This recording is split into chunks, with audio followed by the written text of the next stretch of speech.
스티브 잡스, 이 이름만 들어도 정말 많은 게 떠오르죠? 오늘은 우리 시대를 바꾼 이 혁신가의 놀라운 삶과 그가 남긴 유산에 대해 한번 깊이 들어가 보려고 합니다. 자, 지금 여러분 손에 뭐가 들려있나요? 아마 많은 분들이 스마트폰을 보고 계실 텐데요. 근데 한번 생각해 보세요. 이 작은 기기가 어떻게 우리 삶에 이렇게 깊숙이 들어오게 됐을까요? 이 모든 걸 가능하게 한 사람, 과연 누구일까요? 네, 바로 스티브 잡스죠. 이 사람은 그냥 물건 하나 잘 만든 수준이 아니에요. 우리가 말하고 일하고 노는 방식 그 자체를 그야말로 뿌리부터 바꿔버린 인물입니다. 그럼 그의 이야기 어디서부터 시작해야 할까요? 뭐니 해도 그의 가장 상징적인 업적, 바로 아이폰 이야기부터 시작해보는 게 좋겠죠. 스티브 잡스, 1955년에 태어나서 2011년에 우리 곁을 떠난 다들 아시는 것처럼 미국의 기업가죠. 스티브 워즈니악이라는 친구랑 같이 애플을 세우고 CEO로서 회사를 이끌면서 정말 말 그대로 테크 산업의 지도를 새로 그린 사람이에요. 그 역사적인 순간이 바로 2007년 1월 9일이었어요. 매골드 무대 위에선 잡스가 이렇게 말합니다. 오늘 우리는 세 가지 혁명적인 제품을 소개합니다. 첫째는 터치로 조작하는 아이팟, 둘째는 혁명적인 휴대폰, 셋째는 획기적인 인터넷 기기. 근데 이게 세 개가 아니었어요. 이 모든 게 단 하나의 기계 안에 들어있었죠. 네, 그게 바로 아이폰의 탄생이었습니다. 그런데 말이죠. 이렇게 세상을 바꾼 혁신가의 시작이 우리가 생각하는 것과는 좀 많이 달랐습니다. 그의 어린 시절로 한번 시간을 거슬러 올라가 볼까요? 스티브 잡스는 사실 태어나자마자 입양됐어요. 생모는 당시 젊은 미혼의 대학원생이었고요. 그를 키운 건 폴과 클라라 잡스 부부였습니다.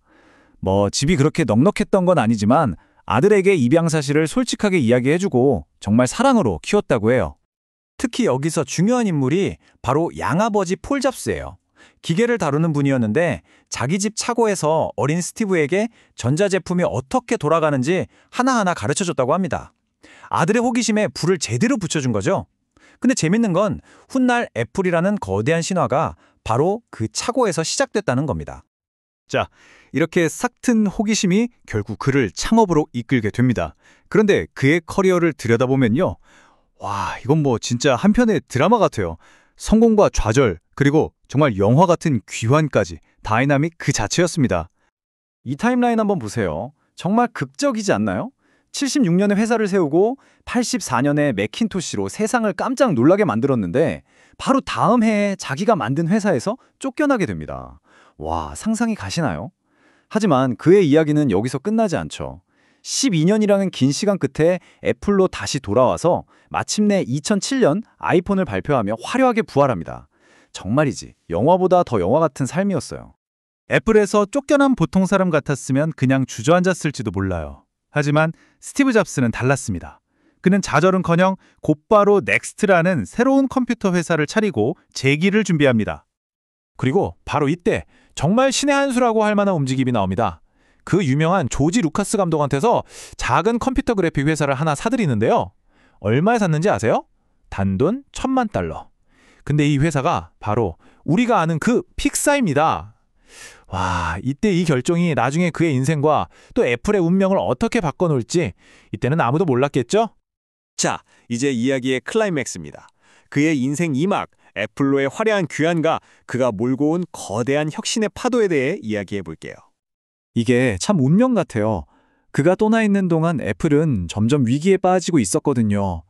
바로 그때 애플이 잡스가 세운 회사 넥스트를 인수하기로 결정합니다. 그리고 이 인수를 통해서 잡스는 드디어 자기가 세웠던 그 회사에 다시 돌아오게 된 거죠. 애플로 돌아온 잡스는 그냥 돌아온 게 아니었습니다. 그는 마치 계획이라도 한 듯 혁신의 3단 콤보를 날립니다. 첫 번째가 주머니 속에 수천 곡 아이팟으로 음악 시장을 뒤집어 놓고요. 그 다음엔 전화기를 아예 새로 발명해버리죠. 바로 아이폰으로 모바일 시대를 열어젖힙니다.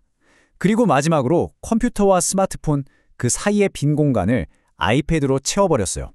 이 새 제품은 그냥 대박난 상품이 아니라 우리 사는 모습 자체를 영원히 바꿔버린 겁니다.